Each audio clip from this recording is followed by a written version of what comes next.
L'histoire que je vais vous raconter est celle d'une âme perdue dans les ténèbres. Une âme née dans ce pays où les étoiles semblent s'éteindre plus rapidement que dans les autres.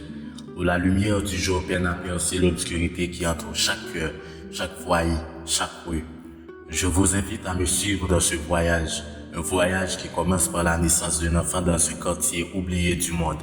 Cet enfant, c'est moi. Dans ce quartier où j'ai vu le jour, la pauvreté n'était pas seulement un mot, mais un mode de vie, une réalité palpable. Les maisons, construites de tôle et de bois, tremblaient à chaque souffle du vent. Les rues, couvertes de poussière et de débris, étaient le théâtre des premiers drames de ma vie. Mais au milieu de ce chaos, il y avait une vie. Une vie vibrante certes, mais fragile, comme une bougie vacillante dans une tempête. Dès mon plus jeune âge, j'ai compris que la survie n'était pas une garantie, mais une lutte quotidienne. La nourriture était rare, le travail encore plus. Mes parents, épuisés par le poids des années et des responsabilités, faisaient tout ce qu'ils pouvaient pour nous offrir, à mes frères et à moi, une chance d'échapper à ce cycle infernal. Pourtant, chaque jour était une nouvelle bataille. Les uniformes scolaires usés, les livres de seconde main, les longues marches jusqu'à l'école, tout cela faisait partie de mon quotidien. L'école était censée être un refuge, un sanctuaire où les enfants pouvaient oublier, ne serait-ce que pour un instant, les difficultés du monde extérieur. Mais pour moi, elle représentait un autre défi. Comment pouvais-je me concentrer sur mes études alors que mon estomac grondait de faim? Comment pouvais-je rêver d'un avenir meilleur alors que chaque jour était une nouvelle épreuve de force? Pourtant, c'est dans ces moments de doute et de désespoir que j'ai trouvé la force de continuer. L'éducation était mon seul espoir, mon seul moyen d'échapper à ce destin cruel qui semblait m'attendre au tournant. Chaque matin, avant même que le soleil ne se lève, je me levais pour commencer une nouvelle journée. Je marchais pendant des kilomètres à travers des rues désertes, en esquivant les dangers qui guettaient à chaque coin. La violence, le banditisme, l'insécurité, c'étaient des réalités que je connaissais trop bien, mais je refusais de les laisser m'arrêter. À l'école, les conditions étaient loin d'être idéales. Les salles de classe étaient surchargées, les enseignants épuisés et les ressources quasiment inexistantes. Mais cela ne m'a jamais découragé. Au contraire, cela a renforcé ma détermination à réussir. Je savais que je devais travailler 2 fois plus dur que les autres, non seulement pour moi, mais aussi pour ma famille, pour leur prouver que tout leur sacrifice n'était pas en vain. Il y avait des moments où j'étais tenté d'abandonner, de céder à la pression, de me laisser submerger par le désespoir. Mais chaque fois que ces pensées m'envahissaient, je me rappelais pourquoi je faisais tout cela. Je pensais à mes parents, à leurs visages marqués par les années de dur labeur, à leurs mains calleuses qui avaient tant donné pour si peu en retour. Je pensais à mes frères et sœurs, à leurs sourires innocents, à leurs rêves encore intacts, et je savais que je ne pouvais pas les décevoir. Les années passèrent et avec elles vinrent de nouveaux défis, de nouvelles responsabilités. Devenir adulte dans un tel environnement n'était pas une tâche facile.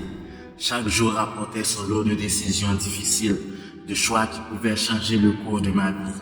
Mais malgré tout, je continuais à avancer, à me battre pour un avenir que je pouvais à peine imaginer. Le travail devint une nécessité, non seulement pour subvenir à mes besoins, mais aussi pour aider ma famille. Je me souviens des longues heures passées à travailler dans des conditions épuisantes pour un salaire dérisoire. Mais je n'avais pas le luxe de me plaindre. Chaque centime que je gagnais était une étape de plus vers mon rêve. Les nuits étaient courtes, le sommeil rare, mais cela ne m'empêchait pas de poursuivre mes études. J'avais fait un pacte avec moi-même. Quoi qu'il arrive, je finirais mes études. Je me bâtirais un avenir meilleur. Les sacrifices étaient nombreux. Mes amis, mes loisirs, mes rêves d'enfant, tout cela devait être mis de côté pour que je puisse atteindre mon objectif. Mais je ne regrettais rien.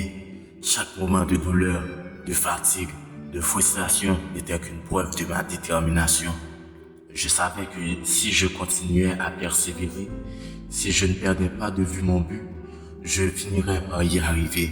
Pendant que je me battais pour mon avenir, le monde autour de moi changeait. L'insécurité, le banditisme, la violence, Tout cela semblait s'intensifier comme si le pays lui-même se battait contre son propre destin.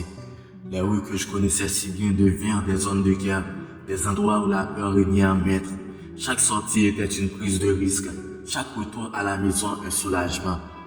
Je me souviens des nuits passées à écouter les bruits lointains des fusillades, des sirènes, des cris. Ces sons faisaient partie de ma réalité, mais je refusais de les laisser me définir. Je savais que je devais rester concentré, que je ne pouvais pas laisser la peur prendre le dessus. Mais comment ne pas avoir peur quand chaque jour apportait son lot de nouvelles tragédies? Et pourtant, même dans ces moments de doute, je trouvais toujours une raison de continuer. Je pensais à tous ceux qui n'avaient pas eu ma chance, à ceux qui avaient été emportés par la violence, par la pauvreté, par le désespoir. Je pensais à eux et je me promettais de ne jamais abandonner.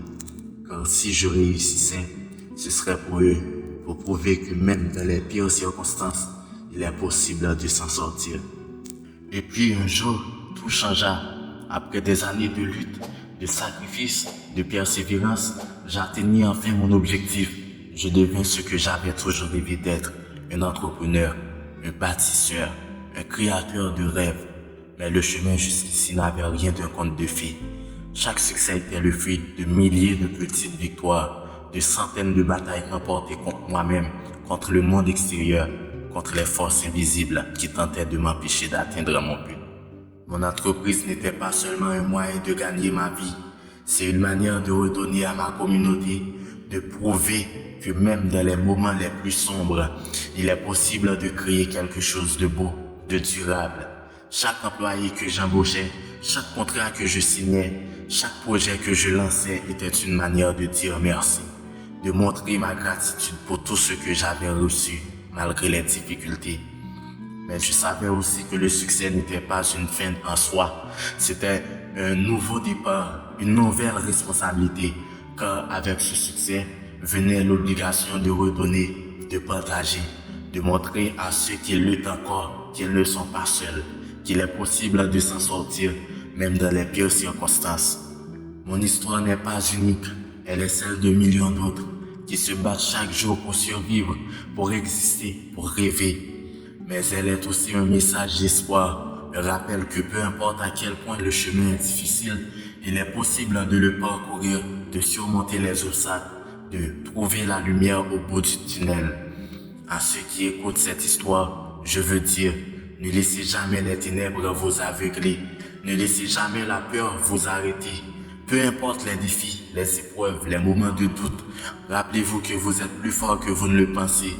Rappelez-vous que vous avez en vous la force de changer votre destin, de créer un avenir meilleur, non seulement pour vous, mais aussi pour tous ceux qui vous entourent. L'avenir appartient à ceux qui croient en la beauté de leurs rêves.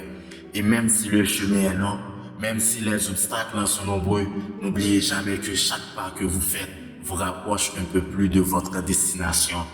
Chaque épreuve surmontée, chaque sacrifice consenti renforce votre caractère et votre détermination. Vous avez le pouvoir de transformer vos rêves en réalité, de changer le cours de votre vie et d'inspirer ceux qui vous entourent. Ne laissez jamais les doutes ou les peurs vous empêcher d'avancer. Peu importe les circonstances, gardez vos rêves vivants, car ils sont la lumière qui vous guidera à travers les moments les plus sombres. Je suis la preuve vivante que même dans les conditions les plus difficiles, il est possible de réussir, de créer un avenir meilleur pour soi et pour les autres. Mon histoire n'est pas seulement la mienne, elle est celle de tous ceux qui refusent d'abandonner, qui choisissent de croire en un avenir plus lumineux malgré les ténèbres qui les entourent. Alors, croyez en vous, croyez en vos rêves et n'oubliez jamais que vous avez en vous la force de surmonter n'importe quel obstacle. Le voyage est difficile, mais il en vaut la peine. L'avenir que vous construisez aujourd'hui sera le monde dans lequel vous vivrez demain.